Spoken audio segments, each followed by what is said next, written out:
ये बच्चा बहुत बड़ा है जिससे इसका पैर खत्म। बच्चे को दूध पिलाने के लिए बहुत सारे बाल्टी दूध लाना पड़ता है और बेड पे सुलाते ही बेड टूट जाता है और मिक्सर मशीन से इसके लिए खाना बनाना पड़ता है। बच्चे के लिए एक टैंक बेबी ऑयल लगता है। इनका कपड़ा 2 आदमी मिल के ले जाता है। फिर इस बच्चे को बहुत बड़े ब्रश से धोता है। एक दिन ये बच्चा असली गाड़ी का टायर खाने लगा। ये क्या है? तो औरत इसको ही सुना देती है, तो सुधर जाओ, ठीक है। फिर बच्चे को चलना सिखाया। हेलो पापा। लेकिन आदमी पे गिर जाता है। तो आदमी ऑफिस जा रहा था लेकिन गाड़ी चालू नहीं हो रहा था। तो बच्चे ने खिलौने के जैसा गाड़ी को धक्का लगा दिया। फिर तो एक ही झटके में ऑफिस पहुंच जाता है। लेकिन जब ऑफिस से घर आया हम रात कांड करवा तो देखा बाकी सारी गाड़ी को तोड़ फोड़ कर दिया था। अम्मा बहन पे आ जाऊंगा मैं इनकी। फिर एक दिन ये बड़ा बच्चा घर से शहर की तरफ भाग जाता है। हाँ भाई सुन ना, सामान लेके पहुँच और बंदे लोग को भी कॉल कर दे। तभी इस पुलिस वाले ने देख लिया नंबर है। और सभी लोग उससे डरने लगा। तो पुलिस वाले बच्चे को पकड़ने जाता है पर बच्चा लिबर्टी के स्टैच्यू पे सो जाता है। फिर ये बगुला उसको उठाकर सही जगह ले जाता है। इस फूल के पीछे एक आग का चिंगारी पड़ा था और उसको जला रहा था। तभी ये दूसरा फूल झरने से अपने ऊपर पानी भरता है और उस आग को बुझाने दौड़ता है। फिर ये आग पर पानी छिड़क देता है। लेकिन जंगल में आग बहुत तेजी से बढ़ रहा था पर ये घोंघा बहुत धीरे से भाग रहा था। तो इसके पीछे एक आग का चिंगारी पड़ जाता है। फिर इससे सट जाता है। फिर तो साला ये फट से पानी में पहुंच जाता है। पर आग जंगल में बढ़ते ही जा रहा था और सारे फूल पौधे भाग रहे थे पर ये कैक्टस अनजान था। तभी कैक्टस ने पानी का नल देखा तो उस नल को चालू कर देता है। फिर आग को चिढ़ाने लगता है। लेकिन तभी एक आग पीछे से। फिर ये आग खुद नल बंद कर देता है और आगे बढ़ जाता है। तो फूल पौधे भी आगे भाग जाते हैं। तभी इस कैक्टस को फिर से एक और आइडिया आता है। पेंसिल लेके तरबूज में छेद करके उसका पानी आग पर छिड़काता है तो आग बुझने लगता है। फिर इसको शाबाशी देता है और आग का चिंगारी कुछ जादुई बीज इस बिल्ले के नीचे आता है और तुरंत बहुत बड़ा पौधा निकलता है जो इसको नींद में ही आकाश में ले जाता है। मजा आया। फिर ये यहाँ जब उठता है तब इसको कुछ भी पता नहीं चलता है कि हम यहाँ पर कैसे पहुँच गए। लेकिन ये चुपचाप बड़े महल की तरफ चल देता है जहाँ एक चिड़िया पिंजरे में बंद था। फिर बिल्ला इसको देखता है और खाने की सोचता है। सिस्टम पार देंगे। फिर बिना टाइम वेस्ट किए चिड़िया को लेके फरार हो जाता है।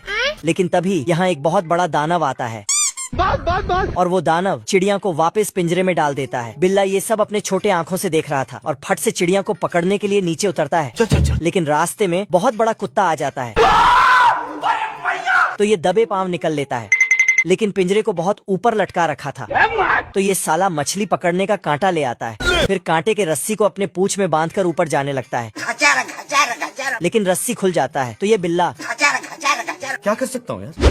तभी कुत्ता इस पर। बिल्ला दौड़कर चूहे के बिल में घुस जाता है। लेकिन यहाँ का चूहा बिल्ले से बड़ा था। तभी दोनों बिल्ला डर के भाग जाता है और कुत्ता उसके पीछे। तभी मौका देखते ही कुत्ते को अंदर बंद कर देता है और चिड़िया को पकड़ने के लिए कुछ जुगाड़ करने लगता है। फिर उस जुगाड़ से चिड़िया के पिंजरे को खोलता है और एक बियर का बोतल लाकर उसके नीचे रखकर उसका ढक्कन खोल देता है। लेकिन ये साला गलत दिशा में चला जाता है तो इस बार एक सेब को एक चम्मच के ऊपर गिराने लगता है क्योंकि ये उससे ऊपर उछलकर चिड़िया को पकड़ने चाहता है। फिर चिड़िया को पकड़ लेता है और भागने लगता है।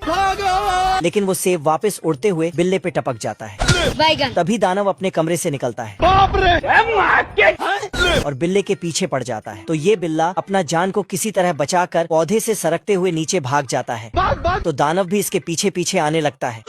तभी बिल्ला एक कुल्हाड़ी लेके पौधे को काट देता है। अब देख तू। लेकिन दानव ऊपर से सीधा इस बिल्ले पे टपक जाता है तो ये पाताल लोक पहुंच जाता है। आज इस दुनिया में टोल चार्ज पूरा आधा कर दिया गया था लेकिन उसका नतीजा ये निकला खत्म। Bye bye tata. ये चचा अपना देशी जुगाड़ वाला गाड़ी मस्त दौड़ा रहा था। लेकिन तभी चढ़ाई आ जाता है तो रोड पे कोड़े बरसाने लगता है। अच्छा। जिससे गाड़ी चढ़ाई पे चढ़ जाता है। ये गाड़ी वाला आराम से गाड़ी में बैठा रहता है और दूसरों से धक्का लगाता है और फट से इनका मुंह काला करके निकल लेता है। ये चचा अपना गाड़ी का इंजन चालू करता है। चलो 1 2 3। लेकिन ये खुद भी। ये रहा इस दुनिया का 1900 की गाड़ी और ये 1911 की और ये 1925 की, फिर 1934 और 1952 की। तभी एक दिन पूरे सड़क में गाड़ियों की जाम लग जाती है तो लोग वहीं पे खेलने लगते हैं। पुलिस वहीं चालान काटता है। और लोग एक दूसरे की गाड़ी को ठोक ठाक कर आराम से लड़ाई भी करते हैं। ये मैडम तो छतरी से ठोकता है क्योंकि सब इस मेकअप वाली ने किया था। ये लड़की बीच रोड पे मेकअप लगाने चालू कर देती है। अरे बस कर भाई। तो इस समस्या को देखते हुए शहर में बहुत सारे सड़क बनवा दिया। घर घर घर घर। इस सड़क से गाड़ियां हवा से भी तेज निकलता है। तभी उधर से एक गाड़ी वाला आता है और दोनों तरफ ताका झांकी करता है। फिर आगे बढ़ते ही खत्म हो गया भैया मैटर। आजा आजा। आदमी जाके गैराज का नाप लेता है। चलो 1 2 3। ठीक है। फिर गाड़ी को वहाँ ले जाता है, लेकिन आधा गाड़ी पेड़ में टंग जाता है। यहाँ पर सब अपने गाड़ियों का धार बढ़ा रहा था क्योंकि इन सबका रेस होने वाला था। अच्छा। तभी साला एक गाड़ी वाला टाइम से पहले ही रेस पर निकल जाता है। तभी रोड में कोड़े बरसाने वाला गाड़ी इसको पीछे छोड़कर निकल जाता है। जय हिंद दोस्तों। ये मैकेनिक वाला इसके गाड़ी को ठीक करने के लिए चेक करता है। अब देख तू। लेकिन ये तो ये आदमी इस गाड़ी वाले से मदद मांगता है अपना गाड़ी में धक्का लगाने का। फिर ये धक्का लगाता है, ठीक है भाई मैं चलता हूँ। ओके। लेकिन इसको ही खींच कर ले जाता है तो गाड़ी का ही हवा निकल जाता है। ये आदमी उलझे हुए रोड पे आकर अपना घर जाने के लिए इससे सही रास्ता पूछता है, बता। लेकिन ये बता ही नहीं पाता है। इसकी गारंटी मैं नहीं दे सकता। तो ये आदमी यहीं पे आचार का दुकान खोल के बैठ जाता है। तभी वो रोड पे कोड़े बरसाने वाला गाड़ी आता है